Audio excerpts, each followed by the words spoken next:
opportunities for us, physical bodies. They all played a part in nature, forces, how it all works, how the universe all works. So, having done 1 and 2, consecrating it and giving it off to others, Krishna points to the inner fulfillment one feels from doing this. There's naturally an experience of satisfaction, a sense of authenticity, of creative sacrifice.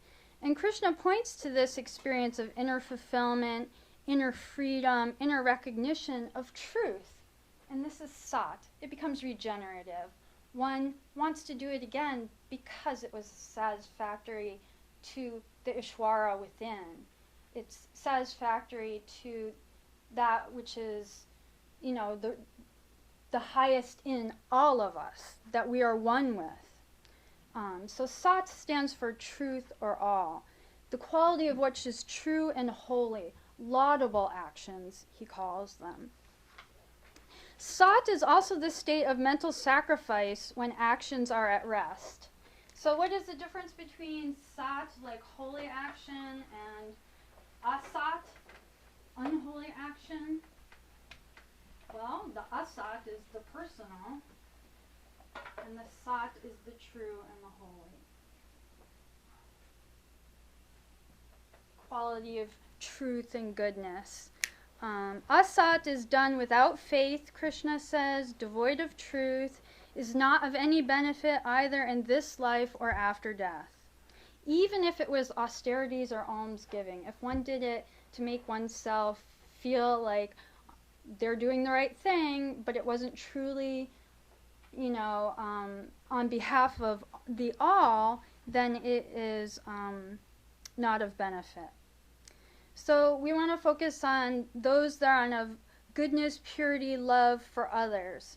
So we begin by consecration. We empty it into that on behalf of all beings and the universe at the level of unity, at the level of the one life and the one spirit, and that repeats itself. It becomes regenerative. So what this really means is that every action is sacrifice. That's what the Gita is saying about action, and why he recommends to Arjuna performing one's duty with knowledge, without attachment to the results, giving it up to the Supreme Spirit. Metaphysically speaking, the entire cosmos is sacrificial. All existence, all manifestation is built upon sacrifice. All life is built upon the sacrifice of other life. But it's regenerative because that energy is never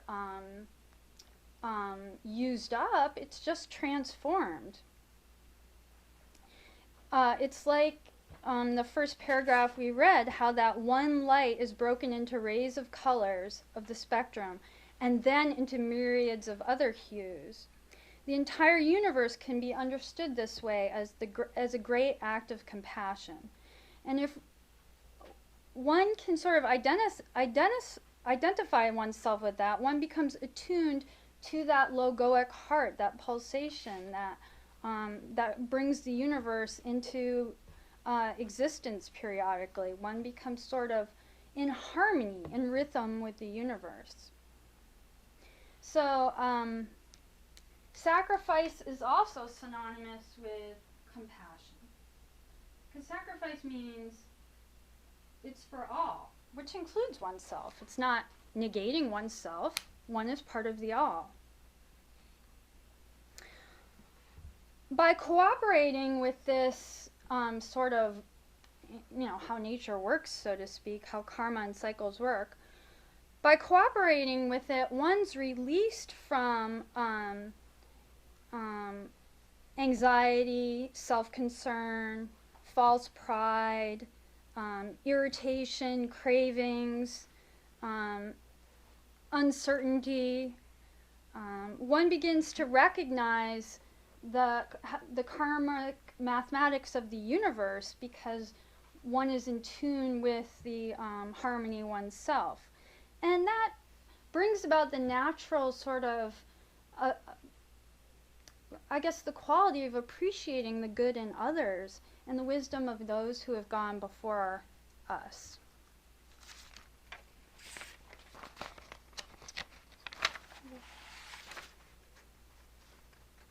Some of these quotes are good just to read later.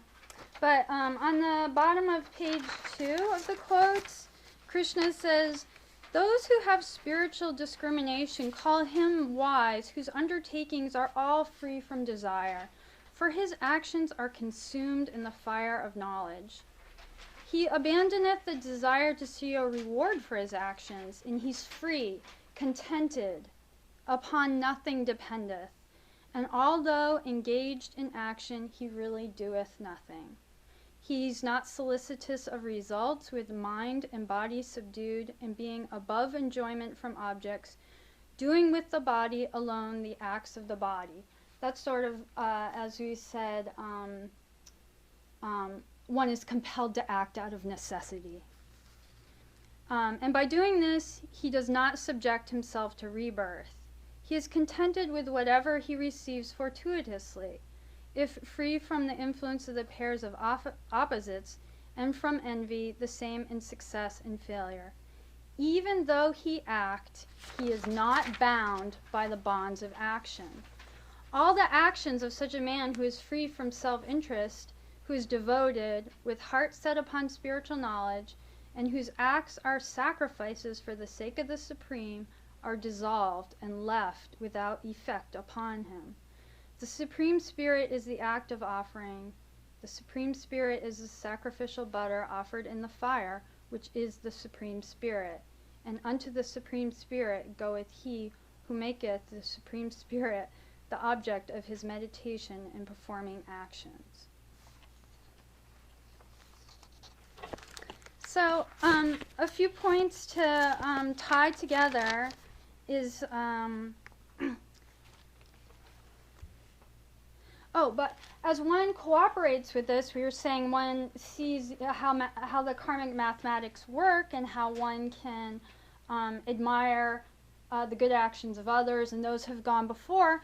Because this is, there's that duality, one can understand how the universe, how it's working where it goes well, how it's working where those actions are creating multiple reactions. And those are the opposing forces. There's the light and the shadow.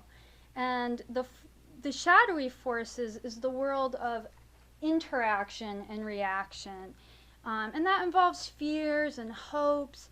But those are really illusions obscuring the true light, because they're based on one personal temporary life. And that's just not supportable in the big picture for the long run. So there's perpetual motion. It's a dynamic field. And the challenge is not only to do this, but to root oneself in that consciousness. How does one stay there? How does one become rooted in consciousness, like the Mahatmas? Well, that Om Tat Sat, we talked about how it, when we engage in it, there's this sense of satisfaction. It becomes, this cooperating with the lot. So the more we do it, the easier it gets, the more it's self-productive. That's sort of, the more you do it, the easier it is to do. That's one way to get rooted in it. And to do this is to discover wisdom in action, or karma. This is what karma yoga is. And when one gets to that point,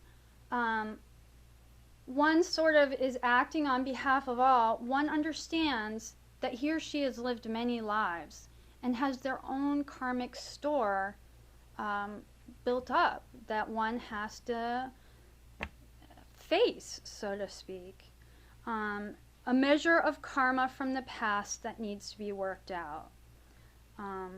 And this type of karma that has been stored up is elements of past egotism, thoughtlessness, envy, insensitivity. And because one has done those things, they're brought back to one to re-experience and to learn from.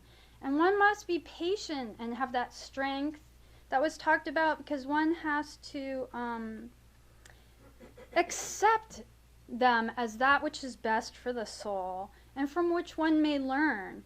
And this is why that courage is so necessary, because one has to accept the truth. It requires humility, patience, and gratitude. And that is authentic freedom. It's said that when the disciple does this, gets to that level where he or she makes a constructive vow, which is another way to be rooted in this consciousness, the disciple will feel intense discomfort. And that's a sign that one is being tested by karma, and that it's precipitating more together rather than spread out over more lifetimes, over a protracted period. And it's sort of like a good thing. It's sort of like a fever. It gets really intense, but it burns out faster. So this is looking ahead towards the path of discipleship. So one becomes, as one understands this process, one can insert oneself. One will see opportunities. This is what the Mahatmas do. They see opportunities where they can insert something beneficial into the vast human enterprise. They become an instrument of the cosmic sacrifice. They throw everything into the fire to be burnt as an offering, so to speak. So there are degrees of mastery of sacrificial skill and action. Eventually one becomes in a position to learn about the positive aspects at higher levels. Like the first paragraph said, that quote from The Secret Doctrine, under the potential breath of Fohat. So there are those beings who are able to work with the Fohatic power of desire at a much higher level. And as one becomes an instrument of sacrifice and action, an instrument of the Logos, one becomes more and more free from distraction and is concerned only with maintaining that spiritual posture and that sacrificial action. And this practice brings about joy, whatever joy and hope is supportable by the universe and is compatible with the joy and hopes of all other beings. That's why it's easier for it to be sustained. Otherwise, one is working against the law. So karma yoga is action in accordance with the great wheel of the law and is the rightful inheritance of those who have courage, strength, and courage. Why is it necessary? What is necessary to do is what is necessary to do now?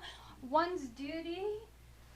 It's necessary to do one's duty now. That's true all the time. And number 2 is a recommendation to stay still and do it. Don't avoid it. Don't procrastinate. One has to do what one, is one's duty. And 3 is to become one-pointed in doing it, to focus, concentrate, as if it's the most important thing in the world. Be here now. If one could become one-pointed in doing even 2 or 3 things each day, they are embarking on the path of karma yoga. The more one does it, the more it will increase in time. The more one does it, the easier it gets. And one gets to the point, as we just talked about, of the disciple, where one uses constructive vows, where one binds and commits oneself to the judgment and impartiality of nature. Not to, that's synonymous with one's higher self. It's It's not answerable to somebody else. It's that higher self, that logoic heart within. And that's what the Mahatmas have done. They bind and commit themselves to it. It's rooted in selflessness, and it means true integrity. And this is the inward and invisible strength of the Karma Yogan. The secret is to work with the silence residing in the unmanifest while holding to the sacrificial current and welcoming adjustments and, just not being tempted by distractions. One's heart and mind